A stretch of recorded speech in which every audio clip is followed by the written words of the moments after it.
সুযোগ নিয়ে দুঃসাহসিক চুরির ঘটনা। মঙ্গলবার ঘটনাটি ঘটেছে শিলিগুড়ির ইস্টার্ন বাইপাস সংলগ্ন আশিঘর পূর্ব চয়নপাড়া এলাকায়।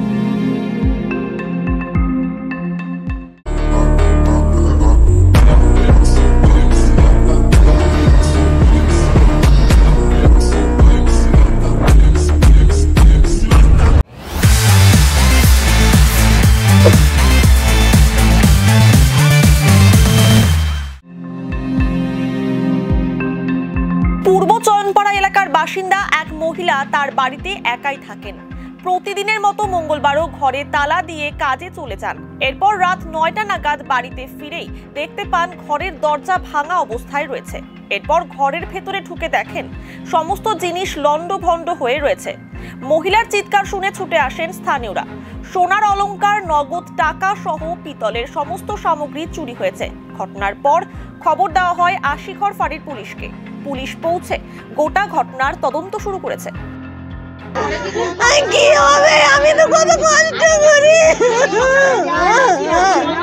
রাত্রে আসি, আমি সকালে গেছি, কিছু জানি না তো করতেছে। এরকমই দেখলাম, সব তো নাই, বাসন পত্র, টাকা পয়সা, কানের হাতের ছিল, সব নাই, কিছু নাই, সব নিয়ে গেছে। আমি এখনই আসলাম, আজকে দেখি ঘরগুলো। এটা তো কি করে বলবো, এরকম ঘটনা তো আমাদের এখানে কোনোদিন হয়নি।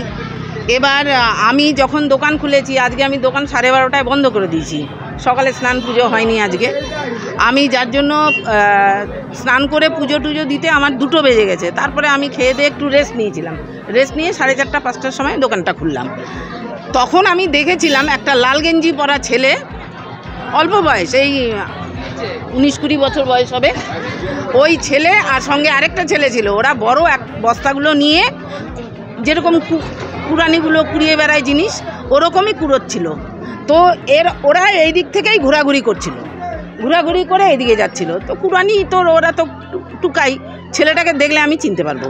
কিন্তু আমার তো এখানে সিসি ক্যামেরা নেই, ফ্ল্যাটে আছে, ফ্ল্যাটের থেকে এখন ছবিটা পাওয়া যাবে কি না, খুব সম্ভব ওই ছেলেপেলেগুলাই, এগুলো এখানকার ছেলে নয়। এখন তো কামনাদি বলতে পারবে, উনি তো সারাদিন উনি একাই থাকেন, হাজব্যান্ড নেই। যেটা দেখলাম সবই তো মানে আরাম করে অনেকক্ষণ ধরে চুরি করেছে, অনেকক্ষণ ধরে। কারণ আলমারি, মিটসেপের সমস্ত কিছু খুলেছে, তালাটা ভেঙেছে। সবচেয়ে আশ্চর্য, তালাটায় কোনো ক্ষতি হয়নি। তালাটা কিভাবে খুলেছে কে জানে।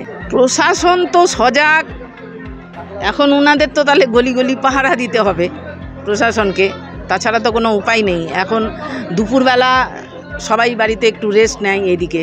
এবার বাচ্চা কাচ্চাগুলো খেলে, কিন্তু আজকে কোনো বাচ্চা কাচ্চাও খেলেনি। এখানে বালি পাথর পড়াতে ওরা খেলে না। আর প্রচণ্ড গরমে দুপুরবেলা কেউ বেরোই না। আমি যেরকম খুব তাড়াতাড়ি দোকান বন্ধ করে দিই। এগুলো ওই যে কুড়িয়ে বেড়ায় যেই ছেলেগুলো, কিছু গ্রুপ বেরোইছে, ওরাই। কিছুদিন আগে ওখানে পেছনে নতুন বিল্ডিং হচ্ছে যে দোতলা, ওই দোতলা বিল্ডিংয়ের ওখানে ওরা লোহার রড ফড যা যা ছিল সমস্ত কিছু ওরা নিয়ে গেছে পাঁচিল টপকে। আর এদিক দিয়ে তো পেছন দিকটা, ওই দিকটা ফাঁকা না, ওই দিক থেকে হয়তো ঢুকেছে। সামনের দিক দিয়ে ঢুকতে পারবে না, সামনের দিক দিয়ে লোক বাইক নিয়ে যাতায়াত করেই। আমার নাম সুধা সিংহ চ্যাটার্জি।